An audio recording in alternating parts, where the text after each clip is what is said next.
The new leader of the Disgraced Legionaries of Christ Catholic religious order, whose founder was a serial sexual abuser, has promised to turn a page as the group enacted new norms to protect children. Father John Connor, 51, an American who was elected this month as Superior General, announced the changes on Wednesday night as he wrapped up a general chapter attended by 66 representatives from around the world. Connor, the order's first non-Mexican leader, said in a statement the legionaries wanted a change of the institutional culture that allowed so much suffering to occur. The chapter approved documents outlining commitments for the protection of minors and vulnerable adults and for reckoning with its scandalous past.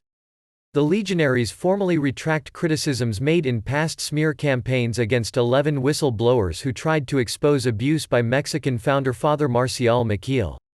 Maciel was perhaps the Roman Catholic Church's most notorious pedophile, even abusing children he had fathered secretly with at least 2 women while living a double life and being feted by the Vatican and Church conservatives.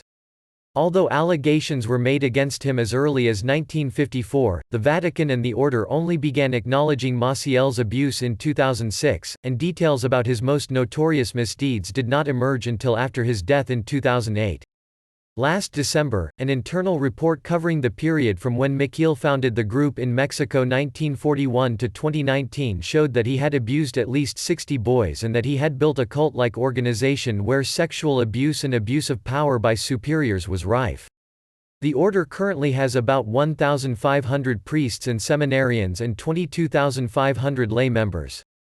Former Pope Benedict resisted calls from some in the Church who said the order should be dissolved because it was toxic to the core. The Vatican instead took over the order in 2010 and began a process of reform. The new norms promise a rapid response to any claim of inappropriate behavior, more background checks for candidates for the priesthood, internal tribunals, an option for alleged victims to be heard by outside authorities, and a commitment to see the media not as enemies but allies in making reparation for wrong and bringing about the good. They also pledge to lobby the Vatican to defrock those convicted of abuse, to cooperate with civil authorities, and to not impose confidentiality clauses in agreements unless requested by victims. After Maciel's death, Vatican investigations found that he had fathered several children with at least 2 women, visited them regularly and sent them money. He also used drugs. Former members have said the order was run like a cult, with rules forbidding any criticism of the founder or questioning of his motives. They said Maciel gave huge contributions to the Vatican during the papacy of John Paul, who admired the legionaries' orthodoxy and ability to produce vocations.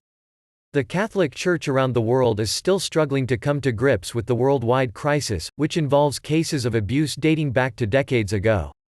It has devastated the Church's credibility and dented its coffers. About 24 dioceses in the United States alone have filed for bankruptcy because of mounting lawsuits. A number of U.S. states have also changed statutes of limitations law enabling victims to file for damages for abuse that occurred decades ago.